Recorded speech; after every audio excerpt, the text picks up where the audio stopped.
আমি রাতুল। আজ যে বাস্তব ঘটনা আপনাদের শোনাব, সেই গল্পের সময়ে আমি তখন ক্লাস 9-এ পড়ি। একদিন বাড়ির পাশের ভৈরব স্টেশনে হাঁটতে গিয়ে কি ভেবে যেন সেদিন ঠিক করলাম একাই ব্রাহ্মণবাড়িয়া বেড়াতে যাব। সেদিন শীতের সকালের রোদ ছিল বেশ মিষ্টি। ভৈরব রেল স্টেশন মানুষের চাপে ঠাসা। আমি তখন মজা করে ভাবলাম, এই যে সামনে যে ট্রেন দাঁড়িয়ে আছে, 20 মিনিটেই তো ব্রাহ্মণবাড়িয়া চলে যায়। উঠে পড়ি ট্রেনে, কি আর হবে। দুপুরে ব্রাহ্মণবাড়িয়ায় মামার শ্বশুরবাড়ি থেকে ঘুরে চলে আসবো বিকালে। এই ভেবেই ব্রাহ্মণবাড়িয়াগামী অন্তনগর ট্রেনে উঠে পড়লাম। ভৈরব স্টেশন থেকে ট্রেন ছাড়তে চোখে পড়ল মেঘনা নদী আর মেঘনা সড়ক সেতু। মেঘনা নদী পার হতেই ব্রাহ্মণবাড়িয়ার জেলা শুরু আশুগঞ্জ প্রান্ত থেকে। ট্রেন থেকে দূরের ওই আশুগঞ্জ সরকারখানা দেখা যায়। চলন্ত ট্রেন থেকে বাইরের প্রকৃতির সৌন্দর্য উপভোগ করতে করতে ব্রাহ্মণবাড়িয়া স্টেশনে এসে ট্রেন থেমে গেল। যাত্রীরা ট্রেন থেকে নেমে যার যার উদ্দেশ্যে রওনা হলো। আমিও স্টেশন থেকে বের হয়ে রিক্সা নিলাম ট্যাঙ্কের পার এলাকার উদ্দেশ্যে। রিক্সা চলতে চলতে পার হয়ে গেল সেই পরিচিত মসজিদ রোড, তারপর ক্যাফে আবদুল্লাহ মোড়। এখান থেকে বাঁ পাশে গেলেই ট্যাঙ্কের পার মোড়, আর তার উল্টো দিকেই মামার শ্বশুর বাড়ি। আমি ট্যাঙ্কের পার এসে রিক্সা ভাড়া মিটিয়ে মামার শ্বশুর বাড়ির গেটে ঢুকতে যাব, এই মুহূর্তে হারুন মামা আমাকে দেখে হেসে জড়িয়ে ধরলেন আর বললেন, আরে ভাগিনা, তুমি কেমন আছো? তোমার আব্বা আম্মার শরীর ভালো তো? আমি হেসে বললাম, হ্যাঁ মামা, সবাই ভালো আছে। হারুন মামা এরপর আমাকে নিয়ে তার বাসায় ঢুকলেন। হারুন মামা হলেন আমার মামির আপন বড় ভাই, আমার মামার সম্বন্ধী। হারুন মামা আমাকে অনেক আদর করতেন। তার হাসির মাঝে এক অদ্ভুত সরলতা ছিল। তিনি খুবই অমায়িক ও মিশুক প্রকৃতির মানুষ ছিলেন। তিনি তার এলাকায়ও আন্তরিক মনের মানুষ হিসেবে বেশ পরিচিত ছিলেন।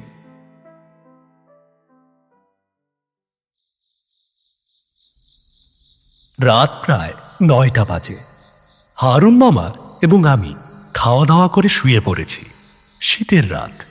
এদিকে হারুন মামার ফোন দিয়ে আম্মাকে ফোন করে জানিয়ে দিয়েছি আমি 2-3 দিন ব্রাহ্মণবাড়িয়ায় মামিদের বাসায় থাকব।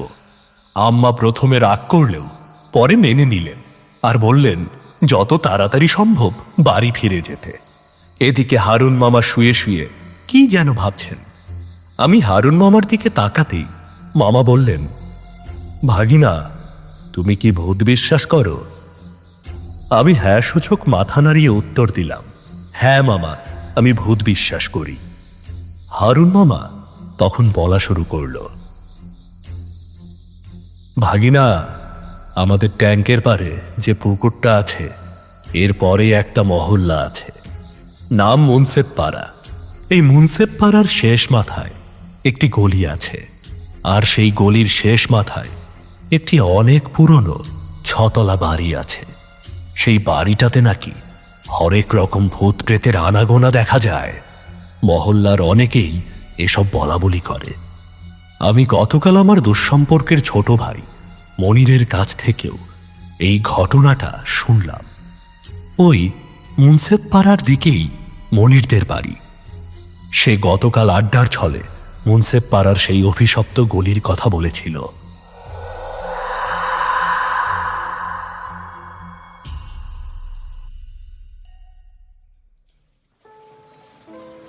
সারাদিন আমি ক্লান্ত ছিলাম, তাই হারুন মামার মুখে মুন্সেপ পাড়ার অভিশপ্ত গলির গল্প শুনতে শুনতে কখন যে ঘুমিয়ে পড়লাম আমার ঠিক মনে নেই। খুব ভোরে হারুন মামা ডেকে তুললেন, আমাকে নিয়ে খেজুরের রস দিয়ে ভাপা পিঠা খাবেন। সকাল সকাল ছাড়া খেজুরের রস পাওয়া যায় না। খেজুরের রসে ভাপা পিঠা খাওয়ার উদ্দেশ্যে হারুন মামা আমাকে নিয়ে কাক ডাকা ভোরে বাসা থেকে বের হলেন। ক্যাফে আবদুল্লাহ রেস্টুরেন্টের সামনে যেতেই তার বিপরীত পাশের মোড়ের গলিতে মিলল ভাপা পিঠা ও খেজুরের রস। সেখানেই হারুন মামা দেখলাম আমার চেয়ে 4-5 বছরের বড় একজনের সঙ্গে হাসি মুখে কথা বলছে। এরপরেই সে লোকটির সঙ্গে আমাকে পরিচয় করিয়ে দিলেন। রাতুল, এই তোমার মনির মামা, যার কথা তোমাকে বলেছিলাম গতকাল রাতে। ওই ভূতের গলির ঘটনাটা তার মুখে থেকেই প্রথম শুনেছি। মনির মামার সঙ্গে প্রথম পরিচয়েই বেশ আন্তরিক সম্পর্ক গড়ে উঠল। তিনজনে মিলে খুব আরাম আয়েশ করে খেজুরের রস দিয়ে ভাপা পিঠা খেলাম। দারুণ স্বাদ। খেজুরের রসের ভাপা পিঠা খাওয়ার পর মনির মামার কাছ থেকে বিদায় নিয়ে হারুন মামা ও আমি বাসার দিকে রওনা দিলাম। যাওয়ার সময় মনির মামার ফোন নাম্বার নিয়ে আসলাম, যেন যে কোনো সময় মনির মামাকে কল দিয়ে ঘুরতে যেতে পারি। কারণ মনির মামার মোটর সাইকেল ছিল, তাই হারুন মামা মনির মামাকে বলেছিল, মনির, আমার ভাগিনা রাতুলকে তোমার মোটর সাইকেল নিয়ে ঘুরিয়ে আমাদের ব্রাহ্মণবাড়িয়াতে ঘুরিয়ে দেখিও। মনির মামা তখন হ্যাঁ সূচক উত্তর দিয়েছিলেন। মনির মামাদের প্রেসের বিজনেস। ব্রাহ্মণবাড়িয়ার 1 নম্বর অফসেট প্রেস তাদের। মৌসুমী অফসেট প্রেস, মসজিদ রোড, ব্রাহ্মণবাড়িয়া। এক নামেই চেনে সবাই। পাশেই রয়েছে কালী মন্দির। সেখানে বিশাল আকারে আবার দুর্গাপূজাও হয়। মনির মামা বলেছিলেন, সোনালি বিকেল ট্যাঙ্কের পাড় থেকে হেঁটে চলে এসেছি মসজিদ রোডে। মনির মামা ছানামুখী খাওয়াবেন। তাদের মৌসুমী অফসেট প্রেসের পাশে কালী মন্দিরের মোড়ে হরেক রকমের মিষ্টান্ন পাওয়া যায়, আর তার মধ্যে ব্রাহ্মণবাড়িয়ার বিখ্যাত ছানামুখী রয়েছে। এই মোড়ের বিভিন্ন দোকান থেকে দেশের বিভিন্ন অঞ্চল থেকে লোকজনেরা এসে ছানামুখী কিনে নিয়ে যায়। খুবই সুস্বাদু ব্রাহ্মণবাড়িয়ার ছানামুখী। বলা যায় মজাদার ছানামুখীর জন্য ব্রাহ্মণবাড়িয়া বেশ বিখ্যাত। মনির মামা ও আমি একটি মিষ্টান্ন ভাণ্ডারে প্রবেশ করে ছানামুখী খাওয়ার জন্য একটি টেবিলে গিয়ে বসলাম। মনির মামা তখন ওয়েটারকে ইশারা করা মাত্রই ছানামুখী নিয়ে আমাদের টেবিলে এসে দিয়ে গেল। আমরা দুজন ছানামুখী খাচ্ছি আর গল্প করছি। গল্প করার ফাঁকে মনির মামা সেই অভিশপ্ত ভুতুড়ে গলির কথা বলল। আমিও তখন শুনতে শুরু করলাম। মনির মামা ফিসফিস করে বলল, ভাগিনা, আমাদের মহল্লায় একটি ভয়ঙ্কর গল্প আছে। আমাদের বাড়ির থেকে একটু পাশেই রয়েছে অভিশপ্ত এক ভুতুড়ে বাড়ি। বাড়িটি আমাদের মহল্লার শেষ প্রান্তের এক গলিতে। ওই গলির শেষ মাথায় একটি 6 তলা বাড়ি রয়েছে। সেই বাড়িটি অভিশপ্ত ভুতুড়ে বাড়ি হিসেবে পরিচিত। মনোযোগ দিয়ে আমি মনির মামার কথা শুনছি। মনির মামা গল্পকারের মতো গল্প বলা শুরু করল। আমাদের মহল্লার নাম মুন্সেফ পাড়া। এই মহল্লার সবাই বেশ ধনী ও শৌখিন। আমাদের পাড়ার বারেক কাকা শখ করে গলির একেবারে শেষ মাথায় একটি 6 তলা বাড়ি করেছিলেন। কিন্তু বাড়িটি করার কয়েক মাসের ভেতরেই অদ্ভুত সব ঘটনা ঘটতে থাকে। একের পর এক আত্মহত্যার ঘটনা ঘটতে থাকে। বিশেষ করে 6 তলার ফ্ল্যাটে আত্মহত্যার ঘটনা বেশি ঘটে। 6 তলা ব্যাচেলরদের জন্য বরাদ্দ ছিল। বাড়িটির 6 তলায় তুলনামূলক বেশি আত্মহত্যার ঘটনা ঘটেছিল। তবে 5 তলায় ও 4 তলায়ও আত্মহত্যার ঘটনা ঘটেছে। তোমার কি মনে আছে আমার এক ভাগিনার কথা বলেছিলাম যে আজ থেকে 1 যুগ আগে অনলাইনে প্রথম ভাইরাল গান উপহার দিয়েছিল? আমি মামাকে হ্যাঁ সূচক উত্তর দিলাম আর বললাম, হ্যাঁ মামা, মনে আছে। আমি তার গানটির কথা ও শিল্পীটির নাম উল্লেখ করছি না, কিন্তু সে একজন বিখ্যাত শিল্পী, আমার সেটা মনে আছে। মনির মামা আমার মুখ থেকে কথা কেড়ে নিয়ে আবার বলা শুরু করল। আমার ভাগিনার সাথে 2টি অনুষ্ঠানের মঞ্চে লাইভ কনসার্টে গিটার বাজিয়েছিলেন ব্রাহ্মণবাড়িয়ার এক নামকরা গিটারিস্ট। সেই সুবাদে আমি সেই গিটারিস্টকে চিনতাম। ওই অভিশপ্ত গলির 6 তলার বাড়িতে সেই গিটারিস্ট থাকত। হঠাৎ একদিন শুনি উনি আত্মহত্যা করেছে। এরপর থেকে ওই অভিশপ্ত গলির অভিশপ্ত বাড়ির 6 তলায় আরো অনেক আত্মহত্যা হয়। প্রথম দিকে পাড়ার সবাই ওই বাড়ির আত্মহত্যার ঘটনাগুলোকে কাকতালীয়ভাবে ধরে নিয়েছিল। কিন্তু একে একে যখন অনেকগুলো আত্মহত্যার ঘটনা ঘটে, তখন সবাই বুঝতে পারল ওই বাড়িতে কিছু একটা অলৌকিক বিষয় আছে। ধীরে ধীরে পাড়ার সবাই ওই গলি ও বাড়িটি এড়িয়ে চলা শুরু করল। অনেকের ধারণা মতে ওই বাড়িটিতে কোনো অভিশপ্ত প্রেতাত্মার আবির্ভাব ঘটেছিল, যে জন্য এতগুলো আত্মহত্যার ঘটনা ঘটেছিল। মনির মামা যখন এসব কথা বলছিলেন, আমি তখন ঘোরের মধ্যে ছিলাম। আমার মনের ভেতর তখন উত্তেজনা, কৌতূহল, ভয়, আতঙ্ক সব অনুভূতি মিলেমিশে এক ভয়ানক ঝড় তুলেছিল।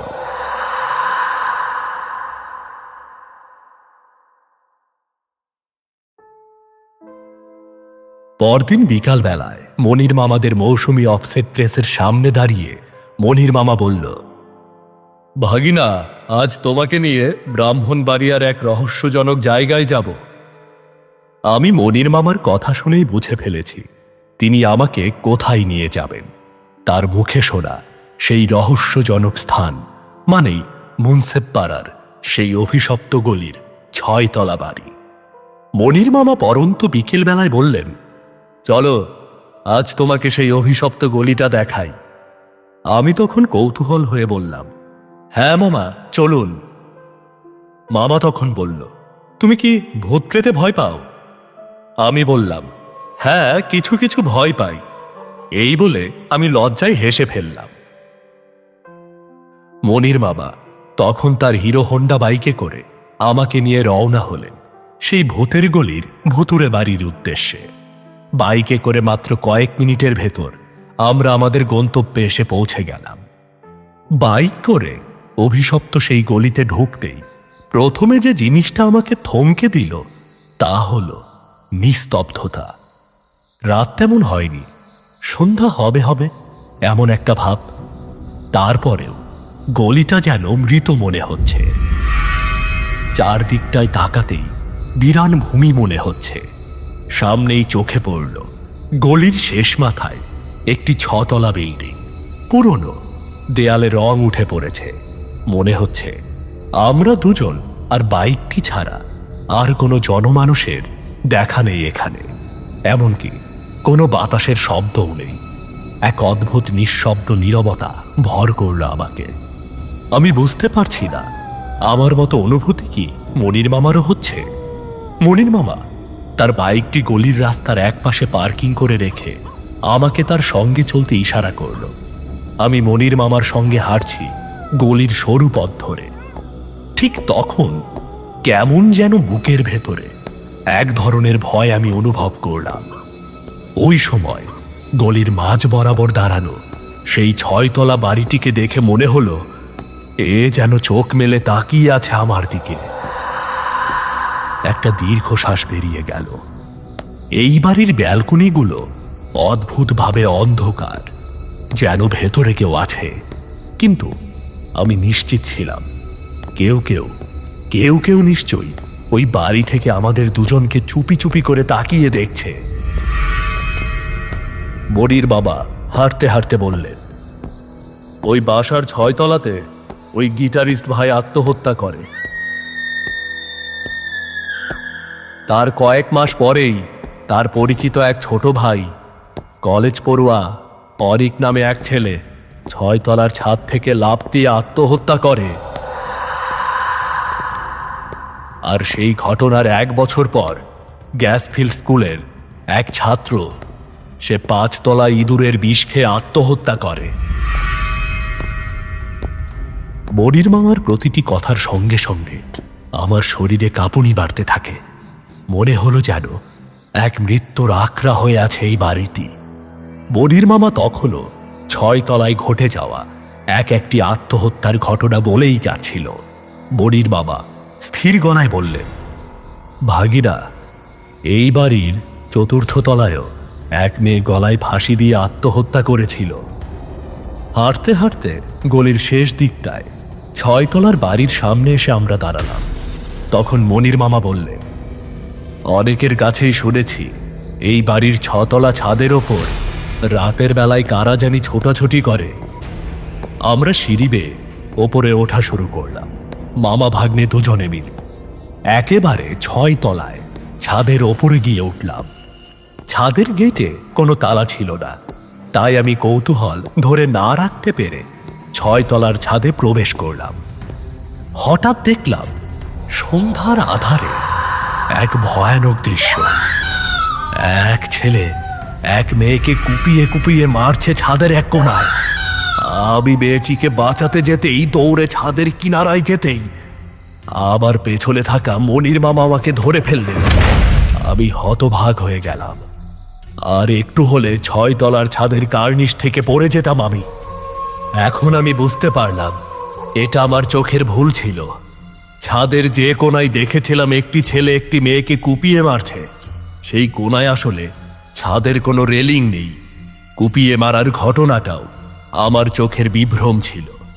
মনির মামা আমাকে সময় মতো না ধরলে আমি 6 তলার ছাদ থেকে পড়ে যেতাম। তাতে আমার মৃত্যু নিশ্চিত ছিল। মনির মামা এই ঘটনায় ভয় পেয়ে গেল। তিনি আমাকে সঙ্গে নিয়ে দ্রুত 6 তলা থেকে নেমে সোজা বাইকের কাছে চলে এলো। তিনি বাইক স্টার্ট দিয়ে ইশারা করলেন তার বাইকে ওঠার জন্য। আমিও পুতুলের মতো ওনার নির্দেশনা পালন করলাম। বাইক চলছে। ধীরে ধীরে আমি স্বাভাবিক হয়ে উঠলাম। আর মনে হলো আজ একই কাণ্ড ঘটতে যাচ্ছিল। সর্বনাশ হয়ে যেত আর একটু কিছু ঘটলে।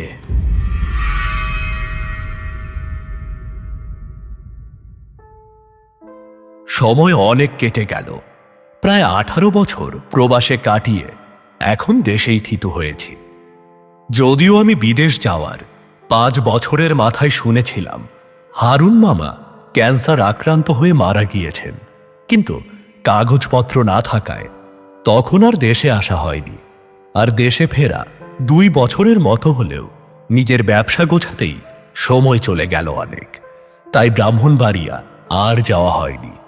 প্রায় 20 বছর পর ব্রাহ্মণবাড়িয়া গেলাম।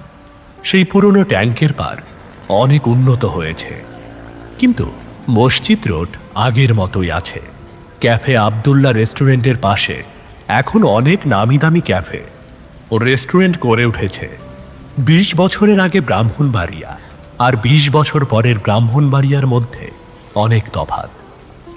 সাম্প্রতিক ট্যাঙ্কের পাড়ের মোড়ে বহুতল ভবনের 8 তলার বিল্ডিংয়ের ছাদে নতুন একটি রুফটপ রেস্টুরেন্ট হয়েছে। মনোরম দৃশ্য, হালকা বাতাস আর আকাশ ভরা তারার সৌন্দর্য এখানে বসেই উপভোগ করা যায়। সেই রুফটপে বসেই মনির মামা আড্ডার ফাঁকে আমাকে জিজ্ঞেস করলেন, রাতুল, তোমার কি ভূতের গলির কথা মনে আছে, যেখানে তোমাকে রাতের বেলায় নিয়ে গিয়েছিলাম ভূত দেখানোর জন্য? আমি হালকা মাথা ঝাড়িয়ে বললাম, হ্যাঁ, আমার মনে আছে।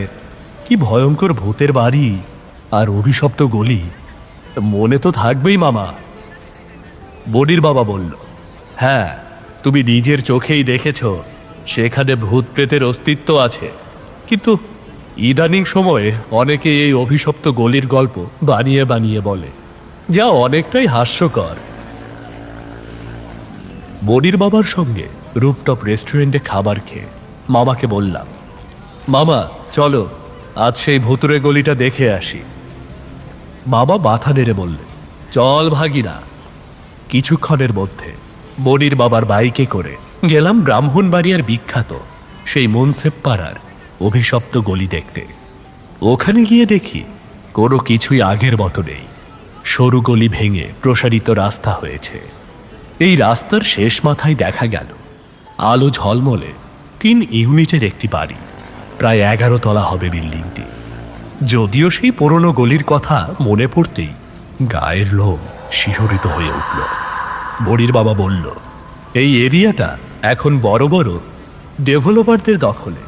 তারা অল্প টাকায় এই গলির বিভিন্ন অংশ আর ওই ভুতুরে বাড়িটি কিনে নিয়ে 11 তলা বিল্ডিং করেছে এবং গলির রাস্তাও প্রশস্ত করেছে।